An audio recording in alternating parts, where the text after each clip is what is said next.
And I remember he placed my physical body on a beam of light, just set me there. And next to it was a glass coffin. And I can remember looking at the glass coffin, like, oh, that looks like, Snow White's glass coffin. I wonder if I could go in it and just see how pretty it is, right? I'm like, Deborah, this is serious. Don't go in the coffin. So, but in my mind, I'm kind of being more playful. And so then he's like, well, we're going to go over here. And it was kind of like a dome. We were going to go into a dome. And I said, why? Why do we have to go in a dome? So here I'm questioning along every step of the way. He's like, because in the dome, what I have to say to you, no one in the universe would hear. This is a space that I've created just to speak to you.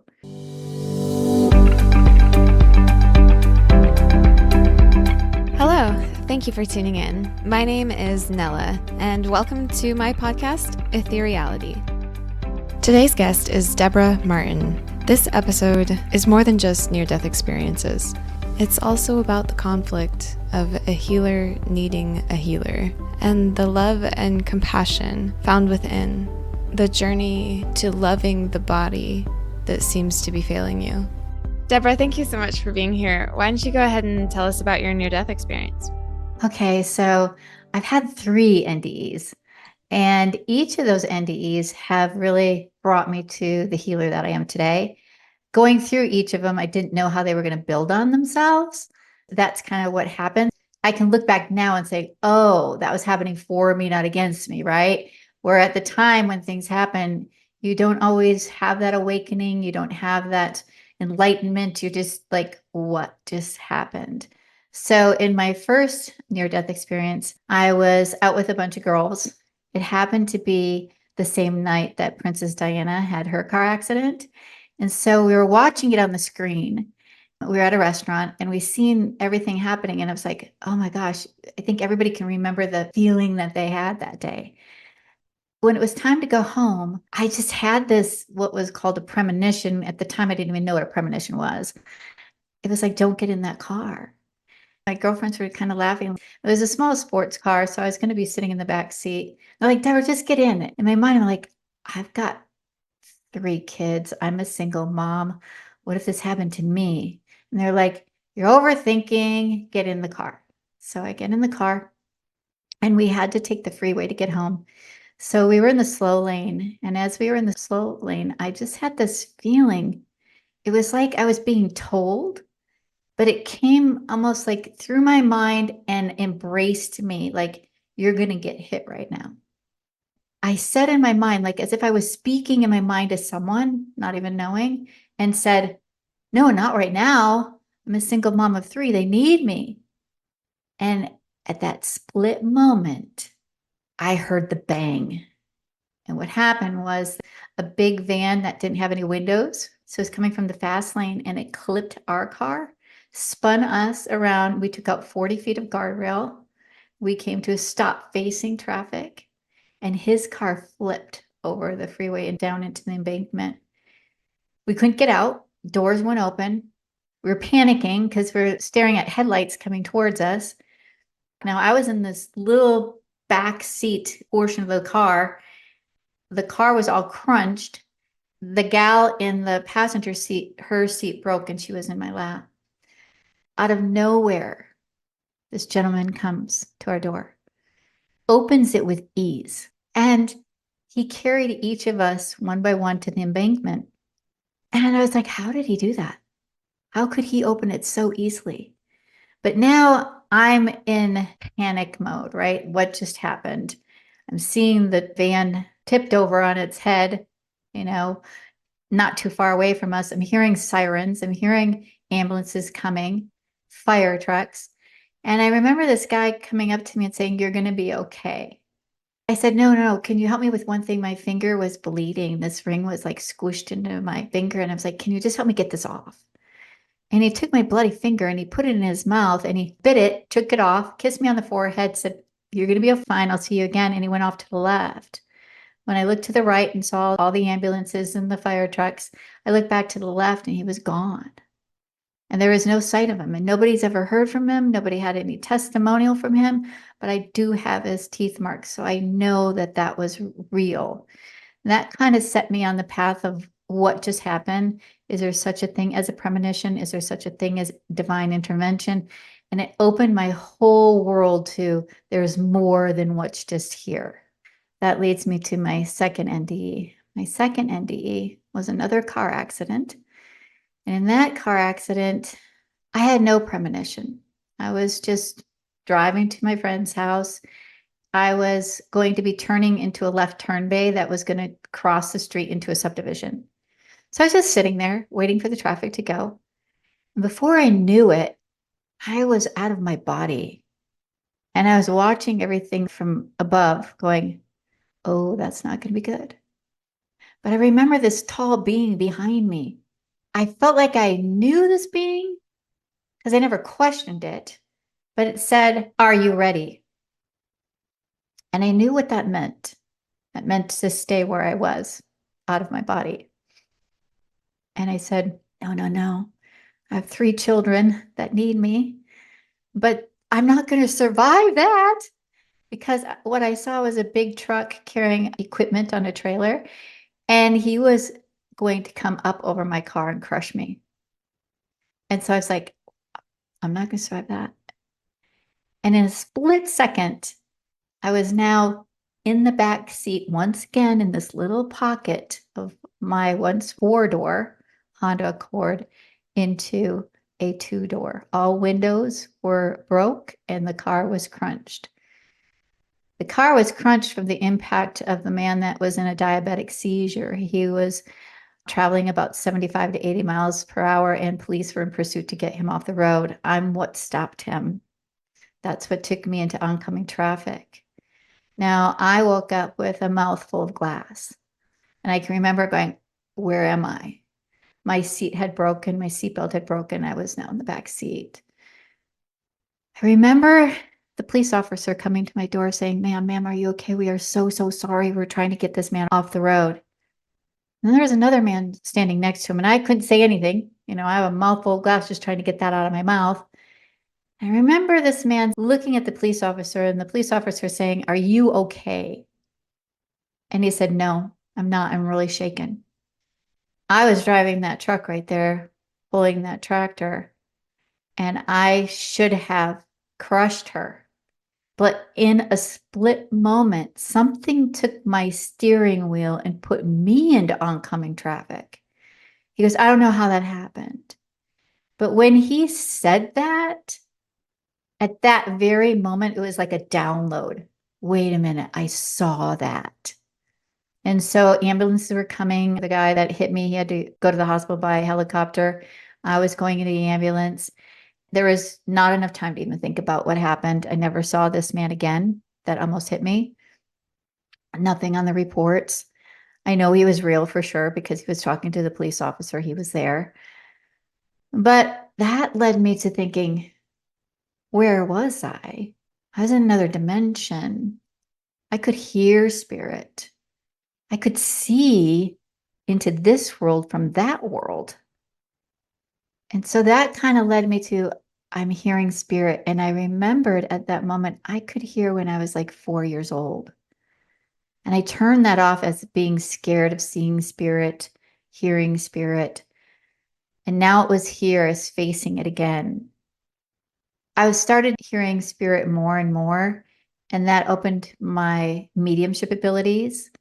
And at that moment, then I went and saw Dr. Gary Schwartz and Dr. Julie Beischel and got tested by, it was called the Veritas Center at the time.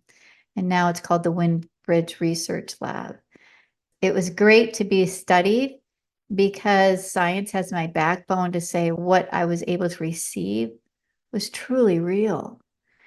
And at that point, that opened the mediumship. So then I started doing readings for people all over the world. And I thought life was going great. Nothing, no problems. And then my third NDE happened. That third NDE was so unexpected as well.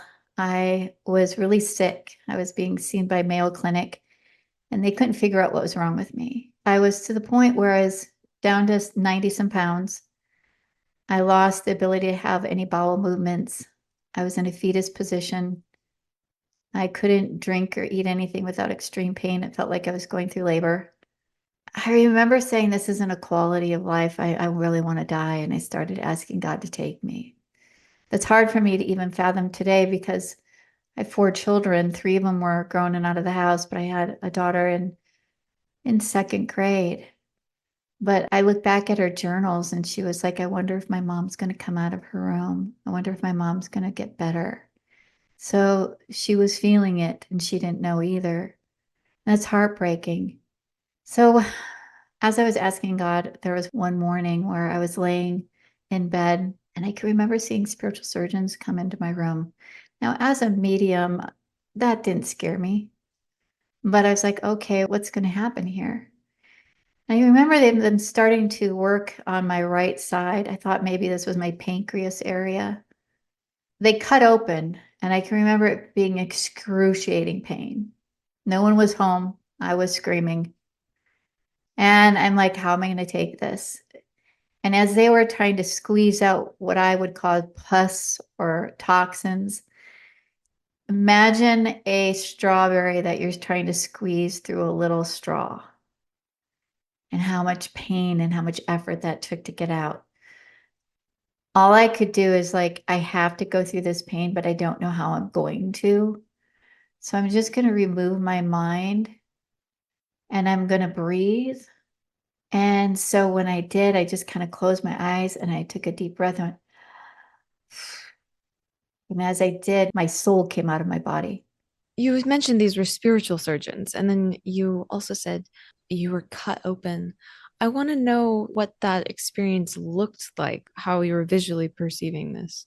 Okay, so they look like regular doctors in actual scrubs and they had tools. Now, you would think that I would have gotten some kind of anesthetic, but maybe I was supposed to feel this to know that this was real. But I could actually see them going into the abdomen. And I didn't see a knife, or I just saw the tool, but I saw them press down. And when they did, it was excruciating. And I did see their hands go in. So they went in like it looked like their hand was disappearing into your body.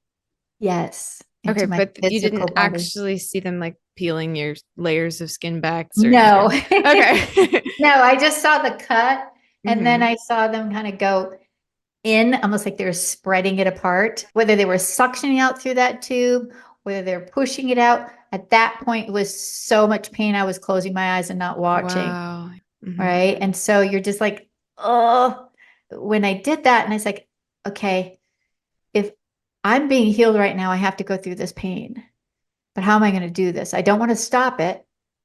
And that's when I took the deep breath and said, okay, let's concentrating on your breathing. And when I did that big breath like this and I just let it out, that's when I came out of my body and I was like, wow, this is nice. This is a nice way not to have to feel. But then I started floating up. I'm like, wonder where I'm going. Now remember, I was in another dimension before. So it didn't scare me that maybe I'm going to another dimension now just while they're working on my body. And at this point, you've been practicing like mediumship already? Yes, I've been practicing Yeah. and helping other people in my mediumship readings, hmm correct. And so I knew that spirit existed. I knew there was other dimensions and I had been there in that last car wreck. So this just wasn't scary to me at all. This actually felt a relief. I was not in any pain. And so as I was floating up, it was just felt like weightless and I didn't have to breathe. So I'm just floating and floating and I'm surrounded in white light. It's all I know is I come to a spot and I see nothing. Imagine yourself just landing on the clouds and you see nothing but white light around you. That's it. So I'm like, okay, I'm the only one here. And I remember saying that, all right, now what? Then I saw this beam of light coming towards me. And out of the beam of light, I could see like a shape of a big being. And I saw the arms and the hands come out. And at that moment, now I'm seeing my body actually being lifted. So I'm cupped in the arms, my hair is draped over his arm, and I'm being carried. And I'm thinking, this must be my soul watching. So this large being was carrying your body. Was it carrying what you perceived to be your physical body and you were in your spirit form? Correct. Okay. Yes. So I'm now watching my physical body being held, and I'm told to follow. And I felt this love that I've never felt before. It was just so intense and pure. And I just felt like this is God, and it was okay. Whether you call it the divine or a spirit, love, like I just knew that this is what I needed to do. And I remember he placed my physical body on a beam of light, just set me there. And next to it was a glass coffin. And I can remember looking at the glass coffin, like, oh, that looks like, Snow White's glass coffin. I wonder if I could go in it and just see how pretty it is, right? I'm like, Deborah, this is serious. Don't go in the coffin. But in my mind, I'm kind of being more playful. And so then he's like, well, we're going to go over here. And it was kind of like a dome. And I said, why? Why do we have to go in a dome? So here I'm questioning along every step of the way. He's like, because in the dome, what I have to say to you, no one in the universe would hear. This is a space that I've created just to speak to you.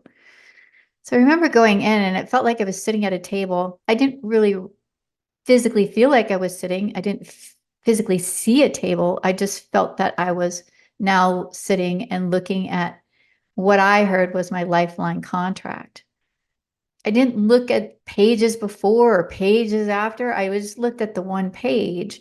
And the one page basically said that I was on borrowed time. And this was the time that I was going to transition. But God said, everything's reversible and we can reverse this and you'll have a new mission.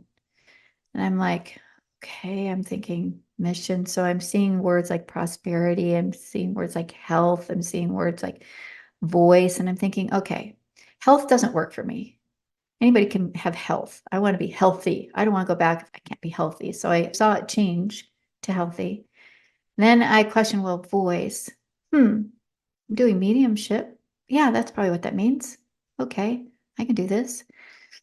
Didn't read anything of what was going to happen after, but I was like, all right. And it was like, I felt like I was signing an oath, like taking an oath. Here's my name and signature. And he's like, remember this date, 1/21/12. All numbers are reversible.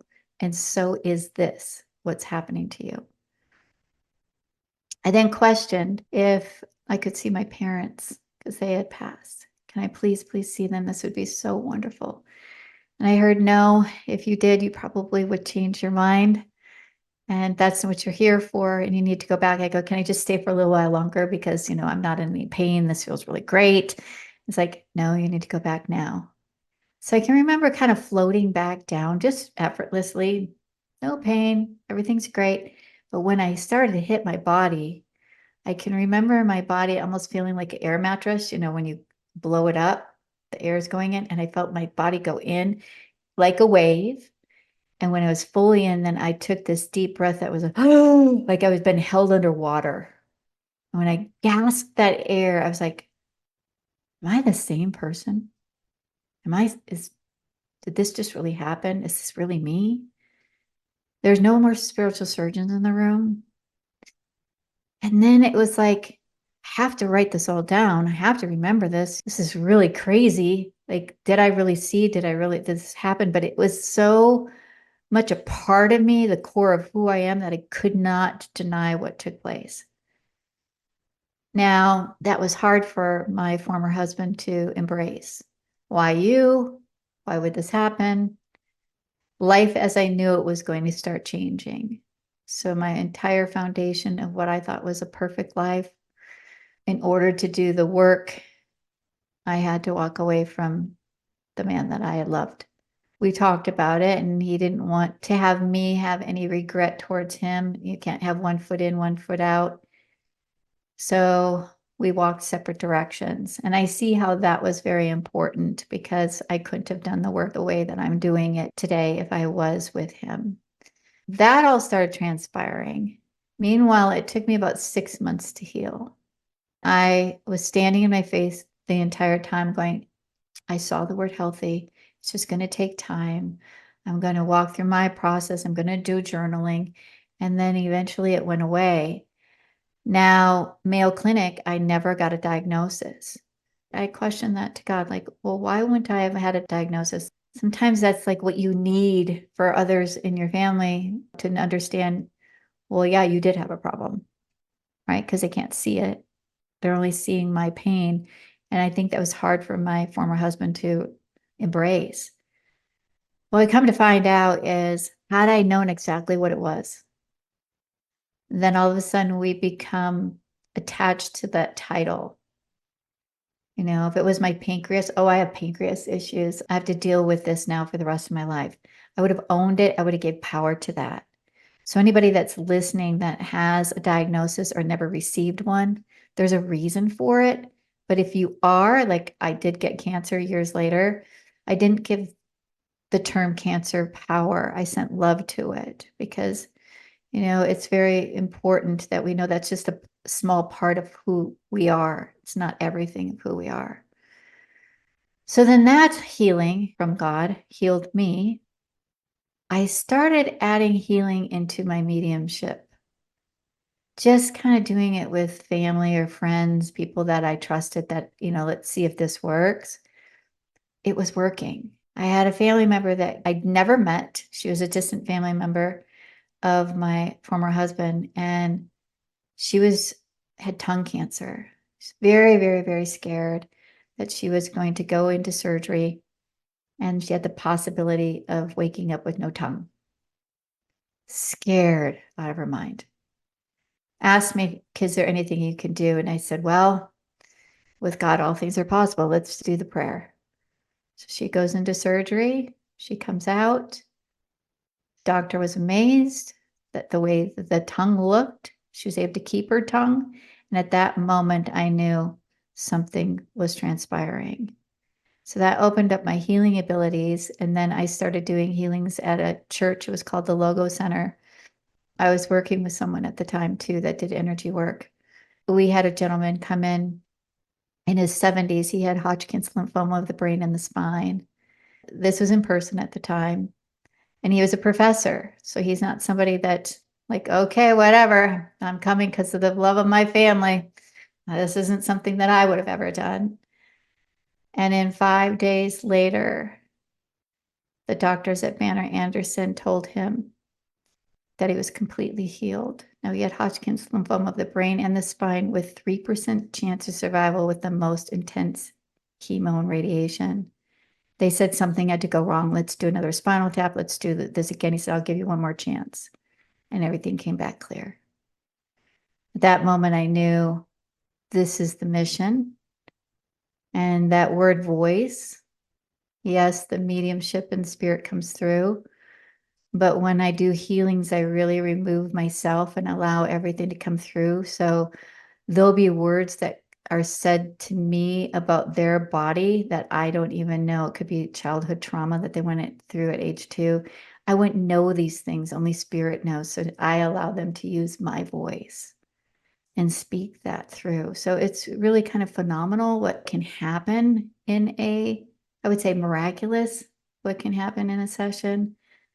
But I've learned to remove my humanness and become the instrument vessel. So when I look back and say the first accident made me go to conferences and see what the afterlife was about. Second one opened the mediumship and I got tested, knowing this is real. Third one added it on and combined it into the healing sessions I do today. They all built on themselves. So yes, they were all hard, but it also was an opportunity and lessons for me to grow into who I am today. A friend of mine had said back when I was 18 years old, she said, sometimes the hardest things to endure are the best things for us. She was talking about going to college because she was just buried in homework and she's just like, this is hard, but I know that it's going to serve me in the long run. And I thought that was excellent advice. And ever since I was 18, I would say that to myself when I was about to do something very hard. It helps you get through it going, okay, I know there's light on the other side of all of this. I always say everything's happening for me, not against me. So if something bad is going through, I'm going through it, or I'm seeing a family member go through something hard, I'm like, okay, it's happening for us. We're going to get through it. This isn't against us. And I think that's another thing for people to realize too. And that's really hard because when we're going through a hard situation and you're like, you're telling me it's not happening against me because I'm feeling it, man. It's hurt. I'm laying on the floor, or I don't have finances, or, I just lost my loved one. How can that be for me? Right. But whether it's grief, hardship, or whatever you're going through, it might take weeks, it might take months, it might take years, but I truly believe that you'll see some good that came out of it. Absolutely. I also like to say, who knows what's good or bad? Because we like to label things as good or bad, yet sometimes the things that we've labeled as bad turn out to have very positive result. And then sometimes we label things as good that turn out to destroy us in the end. It's a futile effort, as humans often try to do, is label and judge our experiences when it's just Happening. happening, ever flowing, It's just happening. There's nothing we can do. We're living, right? Things are going to happen and we're living. Our humanness is going to continue to have these experiences. And our emotions are real. So we do have to honor them. So if it's bad, it's bad. I mean, I'm not trying to say, oh, just put it aside. It's all happening for you. Sometimes we have to walk through that pain too. When I got cancer, I was like, are you kidding me? Now I'm going to get cancer after everything I went through. And then it's like, well, why not me? But do I share this as a healer, that the healer gets cancer? Yes. Yes, you do. Because now I have another book that was forming. I didn't know at the end of the book what the ending was going to be, but I decided I'm going to walk through this. And I did walk with doctors and my faith and courage. Now, I was told that I needed to use every tool in my toolbox. And that's hard because when you're going to do chemo, you're thinking, how can that be good for me? It's going to destroy everything in my body. We have to also remember that God works through science. God helps us find things that can also help us survive. So whatever works for each person, but I was told to use every tool in my toolbox. And I can remember having to take 18 chemo pills a day. And I remember the first time just going, I don't know if I can do this. How can I bless these? How can I be happy about these? I really don't want to take these. And I would take 2 by 2 and just hold them up and say, thank you. I know you created these for me. Please alter them for my body. And I would take them. I used to call my cancer my beast. Hi, beast. Good morning, beast. How am I going to feel today, beast? And I decided, they always say fight, fight, fight. We're going to fight cancer. And I decided, no, you know what? I'm going to talk to my beast. What do you want me to learn from you? I'm going to send love to you. And I'm going to love my body during it, even though my body seemed to be failing and I was starting to be frustrated because it was hard to even walk to the bathroom. And I was like, no, be grateful you can still walk to the bathroom. I would change the negative to the positive and try to be walking with gratitude. In the end, I was able to see my beauty in my beast. And what happened was, as a healer, healing people with cancer, I thought I had compassion. I thought I was there all the way, 100% with them. Until you experience that and you do the walk. I was on the other side of the door looking in. Now I'm actually in that same room holding their hands, knowing what their feelings were. And so it gave me a lot of tools. It gave me a lot of lessons, and it gave me more compassion that I thought I already had. And so it just was another layer of healing. And now I have a book called Doctor's Faith and Courage to help anybody going through any illness, that I wrote all my prayers and kind of guidance of what they could use for themselves. So there was good that came out of it, but it was not fun. That doesn't sound like a good time. Did you think you should heal yourself or try to find another healer? Well, that's the one thing that I asked. A lot of times we can't heal ourselves. We need somebody else to heal. So for me, I didn't tell a lot of people, maybe a handful of people, my family, and maybe like 3 or 4 friends. The reason being, I believe that words are energy. And the last thing I wanted was, oh, did you hear about Debra? to feel sorry for Debra. I didn't want that heaviness. The people that I knew that I was going to just try to find joy every day and try to keep that vibration. So I didn't really have a healer that I would have trusted, that I felt that connection besides my own connection. And so what I would do is I would ask God to work through me like I'm healing others. So I would lay down on the table and say, okay, I'm ready for my God time, ready for my healing. And I would just be present. And that's when I would talk to my beast. So, in a sense, you did do everything you could to heal yourself. I did. I used every tool. I did use healing. I did use, medicine, just the combination. Do you feel like a big part of the reason that happened to you was so that you could relate more to others who had needed healing or been sick? I think that's the lesson I learned from it. There's several lessons. I really felt connected when I was with cancer. All of a sudden, nothing really mattered anymore except for just being. It showed me how to really be present. The second thing was, yeah, I was getting a huge taste of what these people go through. And I was also seeing it on the flip side, right? Like what my children are going through, what everybody experiences. So I could also help those people as well. So it was giving me tools to help people, to walk through it with people. Cancer has its own way. Like I am not God, so the divine has its own plans.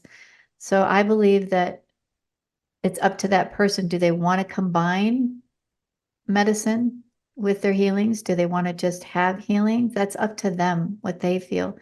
Look at the guy with Hodgkin's lymphoma. He didn't have medicine and he was healed. But I've helped a lot of people that are doing radiation, doing chemo, and combining the healing together. Some fully recover, and I see others that they have a longer life, they get really healthy, and then I've seen it come back and that was it. And we're like, oh my gosh, why would we all of a sudden be healed and then it goes away? It gave so much awareness and love and the time that that person needed with their family. The time that they were healed was the time as the gift.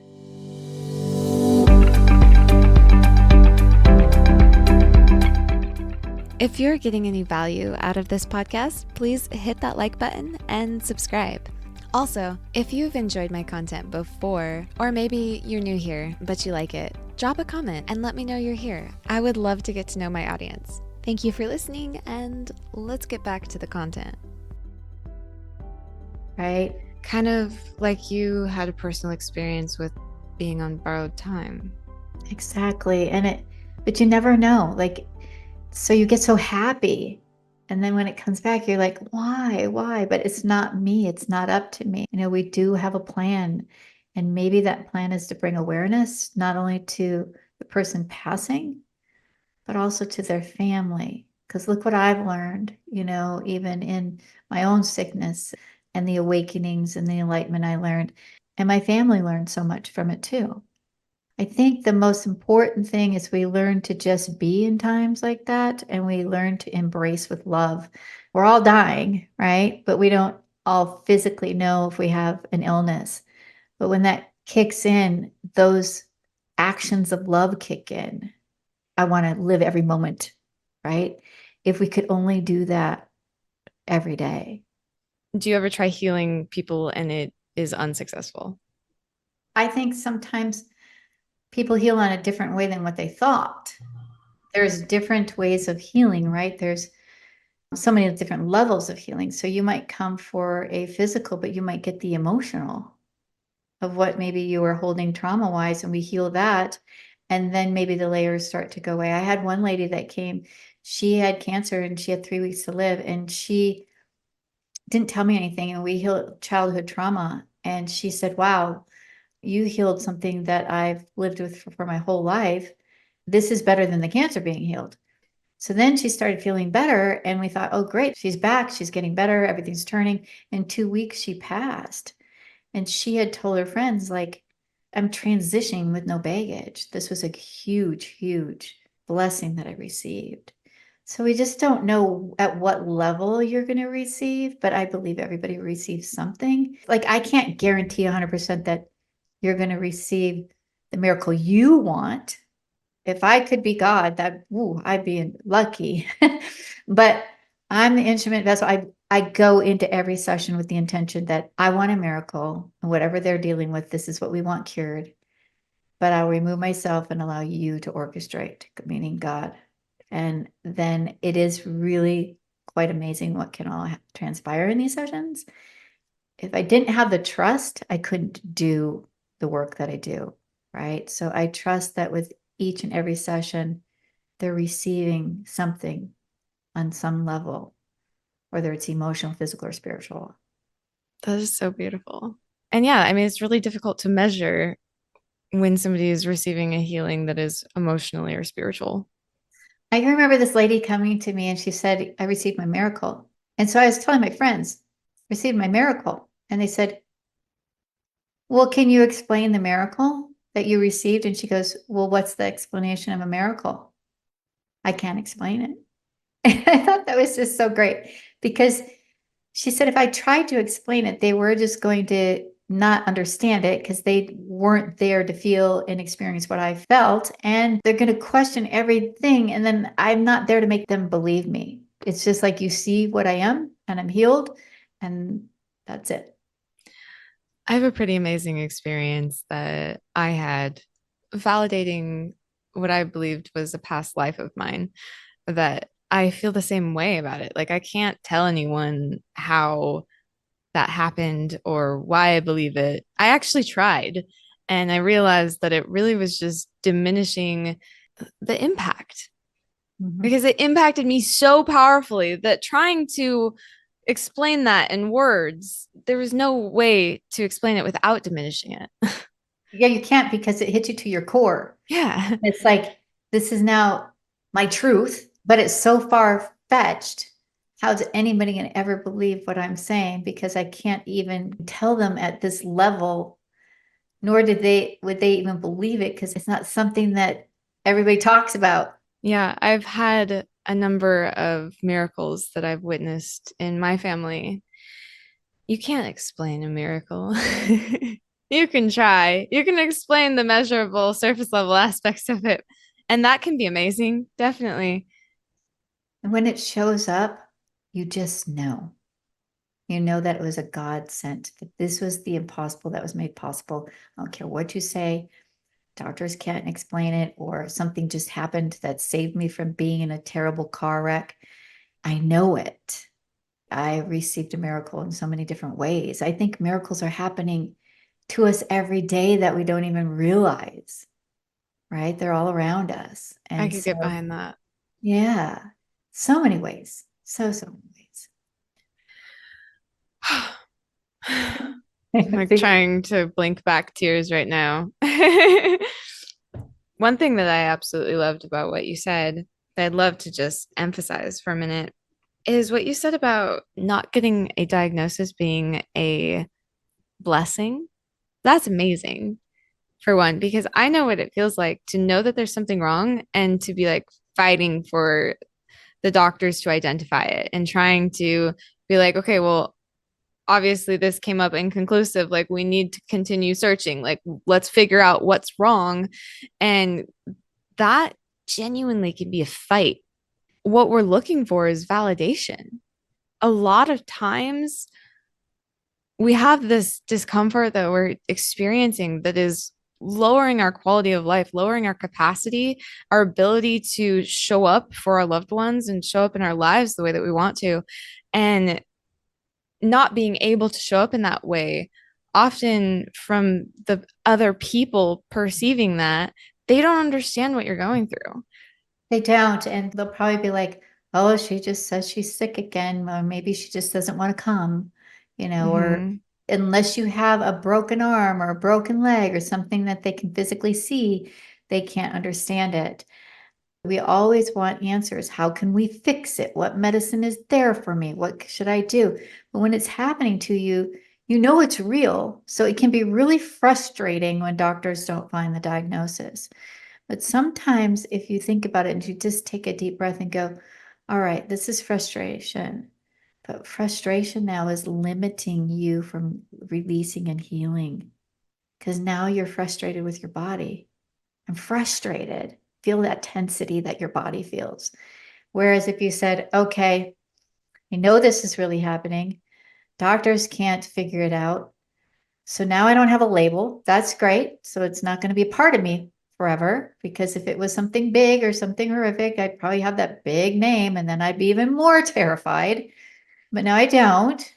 So let's just say, whether you have headaches or you have stomach aches, whatever it is, you place your hands on it and you say, I know I'm a little frustrated right now. Let's become one right now. Let me send you some love. Let's breathe through it. And the way to get your mind off of it, what's best for you? Some people say, I just need to go sit outside, sit on the grass. Some people say, I just need to turn on a meditation. When it comes to meditation, I have to have the right voice. If I don't have the right voice, my mind is going everywhere. So find the right voice and you'll tune in. Because some people go, I can never meditate. No, you're not connecting with the right vibration that you can tune into. So don't give up on that. When I do that, it kind of settles everything. It goes back to the center, because now I'm not thinking about this. Now I'm not frustrated about this. And I can go back into my center going, hey, here we are. We're all safe. We're okay now. And I can get through this. What do you mean by find the right voice? Do you mean like a guided meditation? Yes. Yeah, it's the right voice. If I tune on something and that voice doesn't work for me, I'm like, la, da, da, da, da, da, da. I can't even, my mind's going and I'm thinking. But if that's on, I'm like, oh, I like that voice. I could really tune into that. I could relax to that. So everybody has a different voice tone that they can tune into. So I have a friend that he had said he could never meditate. He's like, there's just no way. I went to this gal and she's like, you're going to sit here and listen to me meditate. He's like, it's not gonna work. Never worked for me before. And he's like, damn, it worked. It was her voice. And I'm like, yeah, see, it's all about the voice. And here she doesn't do recordings. So he's like, she lives in another state. I can't always go to her sessions, but he learned that he can do it. It just took the right tone. I love that. So, were you raised in any religion? Actually, my father was Catholic and my mother was Protestant. We would go to my mother's church at times. We never really went to the Catholic church, but I had a lot of friends in my neighborhood that were Catholic. So I would attend. I kind of went to all different churches, which was interesting. I was trying to see, why do my friends like that church? What's so special about that church? I was a little girl when I attended my mother's church, so I never really followed that through. My sister started going to a Methodist church and a Lutheran church. So I was like, well, let's check these out. So I was kind of always bouncing around, just kind of seeing what would work for me. And what I really take from it all is the churches are like schools, and each building is for whoever needs to walk into whatever religion it is. If they're learning and they're connecting, that's their school. There's no right or wrong religion, as long as it's getting you and feeding you the way you need it to. I personally don't go to a physical building. I feel a lot of them are fear-based, and that it just really upsets me, because I became friends with the oldest Roman Catholic priest in the world. He lived in Washington. He read my books and he flew me up. He wanted to meet me. So we had the greatest conversation. And he said, you know, I went through all these years being a priest, and you went your journey to meet God. And here we are sitting across the table and we're at the same platform. I'm like, wow. We had this conversation where it's like, it's one world, one love. And he talked about judgment. And he even said to me, the church has to stop judging because God does not judge. And I said, he does not judge. The God that I know is a loving God. No matter what my children do, if they do the worst thing, I still love them.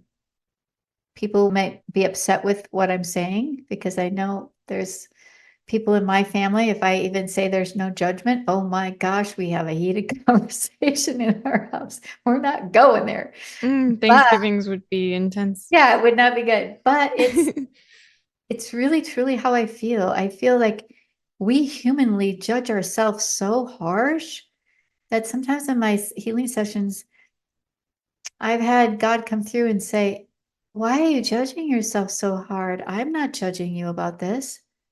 It's a human feeling that you're having. Let it go. It's not serving you. Guilt, shame, not being enough, not doing enough. There's no reason for it, no room for it. And that's one of the reasons I love this near death experience community. The fear of death is so widespread. We don't talk about death very often. Like if somebody dies and you're talking about it to your close friends or something, like people feel uncomfortable and say, I'm sorry for your loss. And it's just this thing that we sort of tiptoe around. And it's such a beautiful thing. It's such a blessing that each of us gets to experience at some point. Hopefully, we're not in a hurry to get there. But to have the majority of society aligned with those lower vibrational energy of fear about something that is the most magnificent experience that we could have, that's a big difference there, right? In frequency, in experience. And so if we continue to have these conversations, if we continue to post videos online or get together for conferences or, like Zoom meet and greet group chats on the internet, the more that we continue to do this, the more people have their eyes opened about death being something that we don't have to be afraid of. You're really not dying. You Right. don't die. You're just leaving this body. This vehicle is like a broken car. Or like, let's get out and go somewhere to our next destination. Two things here. In my one book, my first book that I ever wrote, Believe Me on Seeing, there is this guy named Mitch, and he was terrified of dying, terrified. And I did mediumship readings at the time. And I sat with Mitch and I said, Mitch, your grandfather's going to be there when you pass. He goes, oh, good God, I was afraid of her. She's mean. I don't want anything to do with her. Why would she come? Now he's not, now he's even more fearful. Like, what are you telling me? I don't want her to be there. So I was like, okay, I called upon my dad and I'm like, well, my dad will be there. He's like, that'll work. Somebody from you, fine. I'll be there. So I remember when Mitch was dying, he was in hospice. His daughters were being called, and I kind of stepped away. I remember waking up smelling cinnamon. I'm like, why am I smelling cinnamon? And I remembered it was one of Mitch's favorite things. And I was like, did you die? Are you in my room right now? What's happening? Mitch was already out of his body, but his body hadn't shut down. He came to visit me to let me know that it was soon. His daughters called me and they said, he won't pass unless you come. They had this feeling like I had a connection with him. So I remember driving and I'm like, I'm hitting all the red lights. Oh my gosh, I'm never going to get there on time. No, he waited. And so when I went in the room and we all held hands, I told his daughters, kiss him, tell him what you want to say, give him permission. I held their hands and I whispered into Mitch's ears, it's okay. I'm here. You can go home. And I saw my dad. You saw your dad? Yeah. Wow. Gosh, this has to be over 20 years ago, and it still impacts me this way. Well, I didn't even experience it and I'm crying too. So So it just shows you it's like he made my father come to say he was here. The two of them were together. I told him to give my father a hug. I knew he did.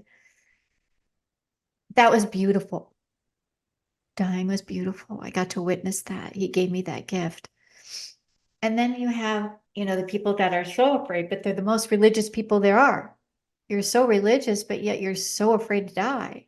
I don't get that because if you were so connected to God, there would be no fear. I question the relationship they're having. Are they having the relationship with the church? I hear so many times people going into a man-made building, and that's fine. That's what's giving them the peace.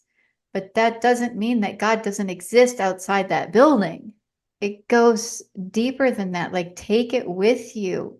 You don't have to be there. It can be anywhere. It'll be there when you're dying. the core of that issue is their relationship with themselves. 100%. 100%. I do a free Zoom first Tuesday of every month, and we gather globally around the world. It's beautiful. I say no ego, no judgments, no politics. All of that's left at the door. And we're here to put love into action, to support one another in whatever you need. Now, there's been some hard topics, and to witness it. We have right now a big discussion on abortion. And that was one of the topics that came up with a woman. You got to walk gently. You don't know what everybody else is feeling. And I can tell you that the entire community embraced. And it was the most beautiful thing I've ever witnessed. They didn't come with judgment, they came from their heart. These groups that I do, this Army for Love gathering, you never know what's going to come through. But at the end of the session, I do a mini healing for the group. It's about 15 minutes long. We're seeing miracles right on the screen happen. All of us are witnessing them. And it's just so profound. I mean, there's nothing I can say. Like, each one's different. Each one has a different message, but I welcome anybody and everyone. It's free. Oh, I'm so glad you brought that up. Thank you. They can get to the Zoom too on my website, goldenmiracles.com. It's under the Army for Love tab, and the Zoom link's right there. I'm definitely going to put the link to that in the description. Thank you. 3 o'clock Arizona time. Never changes. I love that. Yeah, thanks. I believe in Army. Like, we have to have our Army. I remember a friend just recently calling me and saying, I need my Army right now. And I said, well, who do you want me to call? And so it doesn't always have to be physical. It can be spiritual. And I believe if we surround ourselves, like, I use the number 4, Army 4 Love, as spirits in front of me to help me walk forward, spirits behind me to catch me if I fall back, and spirits that got both of my arms to guide me. And build your army. And those are the people, like I told you back in the conversation with cancer, I built my army around the people that I knew would raise my vibration, that would come from love, that didn't have all the negative fear. So be picky, but pick your army and let the people support you. And if you have no one, there's people out there that don't have anyone, then you build it with spirit. Yeah, I think that's great advice. I like that you just brought up the cancer again and not showing up with that fear. I think it's wild to say that you learned how to love your cancer. Yeah, well, there was no other way. It was in my body. Think of it like being sick. If your child is sick, you go and hug them. That hug heals, it embraces. And I'm like, I need to hug and embrace my body. It was also very freeing. When I did that, I just kind of let everything go of saying, all will be well either way. Because I'm not dying. I'll just go to the other side. Do I want to die? Do I want to leave my grandchildren, my children? No. But am I going to be okay? Yes. So once you just let it go and you become one with it, then all fear goes away. And then you're able to not be frustrated. Frustration's that limitation. You're able to embrace, and love heals. I believe God is love, and the healings come from love. So you're being embraced with that loving energy, and that's what's healing. I used to say I hate my feet. Isn't that interesting? When I was in kindergarten, I had this one gal, I can remember her name even to this day. We would line up for lunch to go outside. She was at the front of the line. I was kind of in the middle, and she started picking at my knees. Look at her knees. She's got the ugliest knees. And I'm like, my knees? Why are my knees ugly? I owned it. I owned what she said. Like, I always like, yeah, I got ugly knees. Why did I let her have that much power? And so now I look at it's like, well, my knees do a lot of work for me. Just like your feet Yes. has a lot of work for you. I can stand, I can walk. There's people that don't have feet. Mm-hmm. So I may not like how you look, but I really appreciate everything you're doing for me. Mm-hmm. Yeah, that's exactly how I've reshaped my narrative on it. Yeah, it's how you look at things. Yeah, whether it I be had your hands or your nose or your mhm, everything, everything. Well, that comes to this. I really haven't said this out loud publicly. I had gotten Bell's palsy. I lost the entire side of my face. My whole mouth went way over here. My lips would show all the way back to my one side of the teeth and then droop on the other side. The center of my mouth was way over here, off to the right. How does that happen? Well, that's what I said. As they're like, oh, stress happens. I'm like, that wasn't stress. I was feeling so much better after my cancer. I was busy, I was going, and maybe it was too much I was doing. But it was interesting. I'll share this. Hope my son doesn't get mad at me. But he is very scientific. And he was sitting at the kitchen counter. And he's like, Mom, your cancer wasn't that bad. So what? He goes, your cancer wasn't that bad. You were fine. And I go, please don't ever say to someone that their cancer is bad. I had to take the chemo. I had to have the radiation. I had to go through it, destroying everything. I lost my muscle mass. I may have walked through grace where you didn't see it, that it looked bad, but don't ever tell anybody. And I looked at him in the face and I said, if something happened to me at this moment, you wouldn't even recognize it. And Bell's palsy hit me. No. Yes. And so my daughter is sitting there, she's like, Mom, something's wrong with your one eye is fluttering, your other eye is stuck straight open. Mom, something's wrong. And he's like, oh, it's probably just allergies. Go get allergy medicine. Go get this. So I put it off. So I went over to my neighbor. She's like, something's happened to you. We got to go. To like And the hospital? yeah, and it was Bell's palsy. And if I would have went right away, I waited because I'm like, oh, well, he's probably right. Things might not have been as bad. And I can remember I didn't have my smile anymore. I didn't have the same smile. And I can remember saying, God, I know it's going to heal. Thank you. I know it's going to heal. It's going to heal in 3 weeks. I just know it's going to heal in 3 weeks. 3 weeks went by and I go, I'm not going to lose hope. I know it's going to heal. I just know it's going to heal. Maybe it'll take 2 months. 2 months went by. Okay. And about the 6-month marker, I started to see a little bit of it coming back. I remember walking around and I decided I wasn't going to limit my life by staying in. I went to lunch with my daughter who was in town and the waitress wouldn't look at me. She would only look at my daughter to get the order. She couldn't look at me. I have a postal box where I get my mail and she couldn't look at me. And she later apologized because I just couldn't look at you. I felt so bad. And I go, it's okay. But I learned what other people feel like, that are disabled or that have that. You have no control, but you're still that same person inside. But having something taken away from you, as simple as a smile, that's why I'm like, guys, look in the mirror every day, smile to yourself. Really smile because you can. And that vibration you'll feel inside. As soon as that was taken away from me, I'm like, oh, I can't even smile. Nobody can even see me smile anymore. It was so hard on me. But I never lost faith. And that's the big thing with healing. Sometimes healing can be a process. You need to really stand in your faith and keep saying, it's going to be okay. It's going to be okay. It might take longer than what you think. So yeah, I never shared it, but here you go. Thank you for opening up about that. I just felt it kind of led into that segment when you're talking about your body and how we take things for granted. We do. Right. And the older I get, I'm constantly working out and things like that, but you just see your body changing without even wanting it to. You just have to continue to love it and love it for the changes and love for what it's doing, but also do what you can to keep it healthy. Like we play a big role in ourselves. Like we get mad when our body all of a sudden, isn't working the way we want it to, but what are you doing to it? Are you, having alcohol every night? What are you doing that could be hindering it?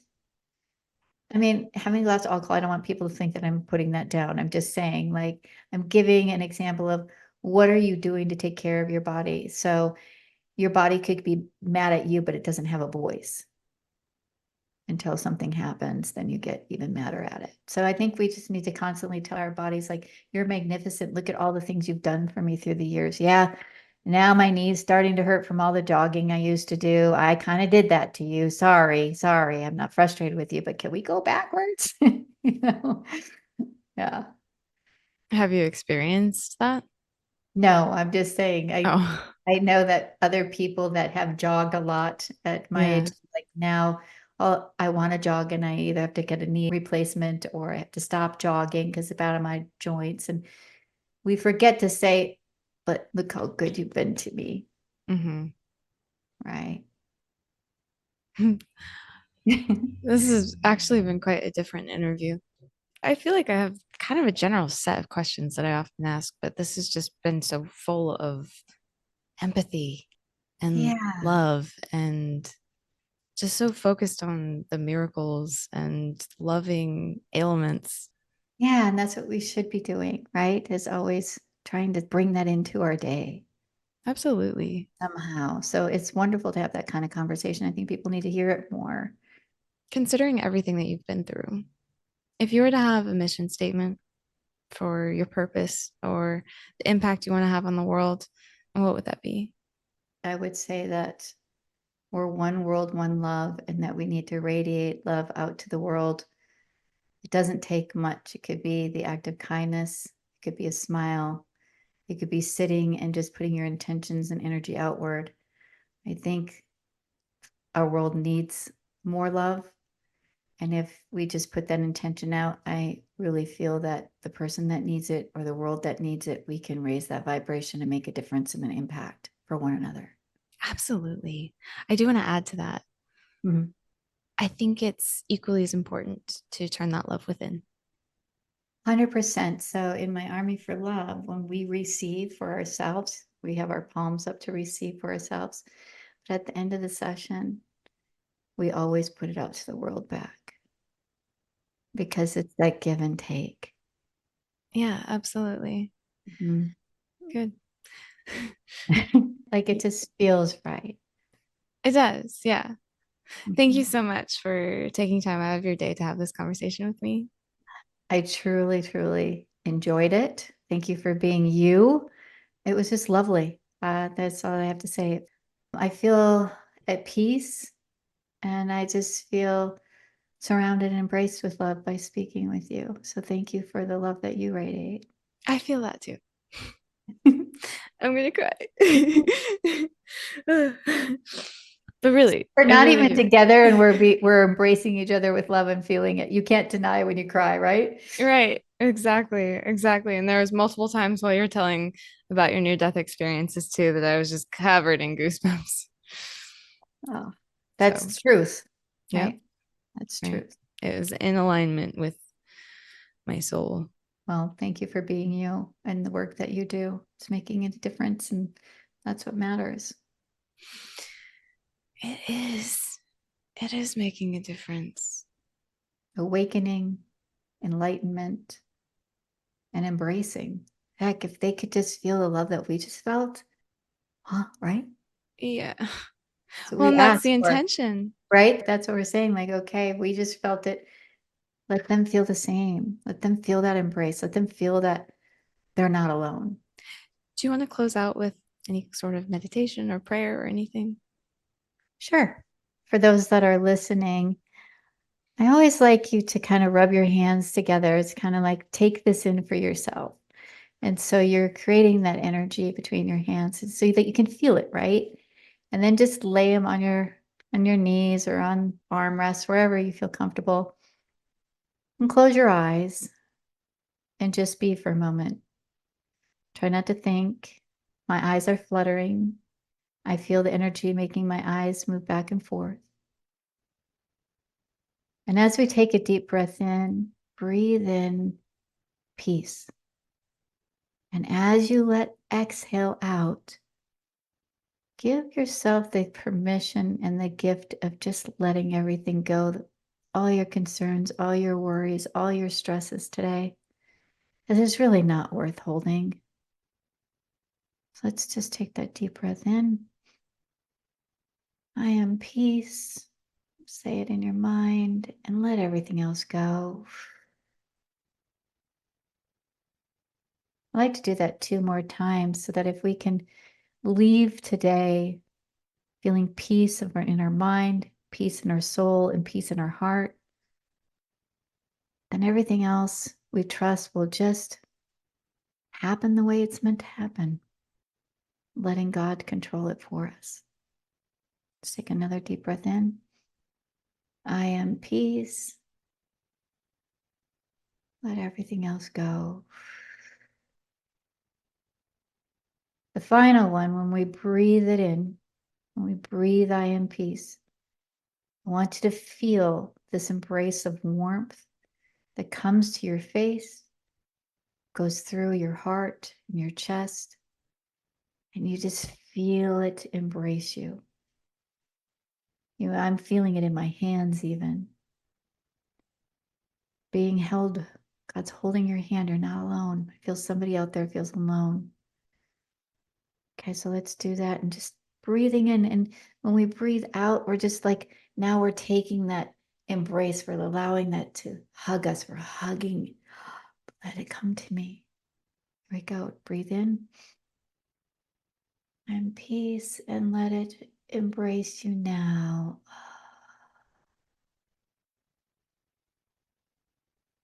Feel it, accept it. And now just say thank you. Thank you. Whether you received it right now, whether you re-listen to this and receive it later, whether you do this exercise before you go to bed, or you go lay on the couch right now and do it after. They're simple words for you to be embraced at any time of day. So with that, I say, amen. Thank you. Amen and thank you. Yeah.